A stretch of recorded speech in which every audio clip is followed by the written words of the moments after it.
No doubt you've been keeping an eye on the heavyweight situation right now in the world today. There was obviously the cancellation of Fury, or the postponement of Fury Usyk after the initial February 17th date. We're rescheduled now for May the 18th. Tyson Fury's been looking pretty chiselled in shape in recent photographs. Listen, let me tell you first of all, right? I like Fury because he's a big man that moves, right? He boxes and he's slick, and I like that. Unfortunately, a lot of times these fights get postponed for injuries or different things, right? So, and I think that injury was a heavy injury with his cut eye in the sparring, right? Yeah. So I hope that they don't rush back into the fight. I hope he heals properly before he gets in there. I still think he should beat Usyk though. Yeah, I mean, I tend to make you right. The only thing that gives me pause is the life and death kind of fight he had with Ngannou. Yeah. And then Anthony Joshua just walked straight through him, like you would expect. Okay, but let me say this to you, right? And Ben, you know boxing like me, right? Yeah. That doesn't say much to me about him. Tyson Fury having a hard time with Ngannou, right? Because it's styles, and plus I don't think that Tyson had taken that fight as serious. He didn't expect Ngannou to be as hard. Not that that's an excuse, right? But it's a different style of fighter. Joshua is a big puncher. Tyson boxer. So all those kind of things you've got to take into account. I mean, certainly. I mean, obviously, we all know the old axiom that styles make fights, and you've got triangles. The most famous one people tend to trot out is Ali, Fraser, and Foreman, and you can even throw Ken Norton into that mix to prove the same point. But it was just the nature of Fury looking so ineffectual. I mean, I don't think Ngannou won the fight. I think Fury won it, but he struggled to such an extent. If that fight had never happened and Joshua just blows him away, I'd have said, there you go. It was a ridiculous mismatch in the first place. And Ngannou should never have been forced onto the boxing public's eye shot.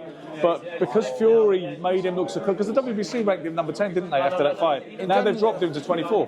Okay, watch this, right? Ngannou apparently had a boxing background. I understand that he done amateur boxing before. He done some, right? He competed in the UFC, right? So he had fighting style, but boxing different. But like I said, I don't know if Fury's style didn't put enough pressure on him. If Fury had come out and tried to take him out and beat him up first, second round, that might have changed the whole game. But in boxing, there's a lot of ifs and buts and mights, right? Yeah. But that's what it is in this particular instance, because Tyson Fury is a better fighter than what I fought in Ngannou. Yeah. You know what I mean? He's much better. And I think it doesn't. And people say to me now that Joshua beat Fury because of the way he beat Ngannou. I said, no, that's not how boxing works. It doesn't work that way. You're quite right. So you still fancy Fury versus Joshua and Usyk? I fancy Fury against Usyk for sure. Yeah. Right? Because of Joshua's punching power, because Joshua can punch and you can't take that from him, right? You can't just write him off against Fury. So that's still, to me, that's still a closer fight than people think. At one point, I would have said, yes, I lean with Fury because of his boxing and his mental state. He has a good mindset in the boxing ring, right? Yeah. But now, it looked like Joshua's found his way back again, and he can always punch. So you can never. Once a guy can punch, he has a puncher's chance, right? You never write off a puncher. No, and some people are giving a lot of credit to Ben Davison for the kind of rejuvenation of Anthony Joshua. Do you think there's a lot of credence in that? I don't know. See, people tend to jump on trainers. If a fighter wins a fight, they jump on trainer. If he loses, when Errol Spence was doing Derek James, right? James, he lost because everyone leaving him now. So I don't play that. You understand? When you're hot, you're hot. When you're not, you're not. Yeah, you had a time. Everyone has a time. Freddie Roach was the one that was running. Then Buddy McGirt. So you're always moving around and thinking, a fighter is a fighter, right? No one's going to do magic to turn around. You're going to have to know your stuff. Yeah. You understand? I like Ben Davis is doing the good stuff, but I'm not going to give him that credit for Joshua being where he is now. I'll say Joshua was coming back, he was building back. You know what I mean? I think you're so right, and because you're obviously a boxing person and a former elite fighter, you understand it. Yeah. There's a lot of fans, they jump on a narrative. They'll say the trainer's a genius, and they'll slag the trainer off and say he's a fraud and he's overrated. He's, at the end of the day, as Angelo Dundee said, you're only as good as the guy in the stall, right? Yeah, no, for sure. I mean, I hear someone's stories, right? A guy told me one, Sugar Robinson, great fighter.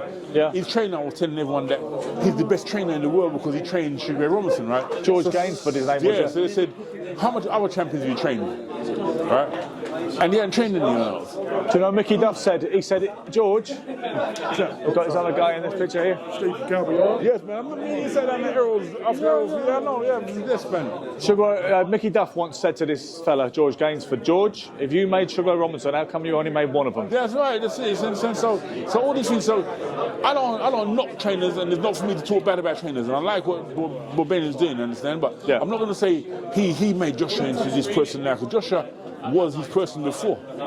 Yeah, exactly. And you know, I think. Do you think that the mystique of the trainer is a little bit overrated in general? Trainers have. I tell you, when a trainer, you can really see a trainer, right? If a fighter in a fight is not producing the goods, and a trainer is able to adjust that in the fight and say to him, listen, attack him with a jab or whatever it is, right? A trainer has to be. Look, a trainer is important in a fight. I don't undermine trainers, but I don't want to give them all the credit from the fighter, because the fighter put the work in the wall. Yeah. Well, Sweet D, we're getting nearer to the weigh-in time now for this headline show with Ashley Lane and Chris Bork. So, thank you for your time. Yes. Sugar Silk and Stretch. It's good, man. It's good stuff. Bless. Peace.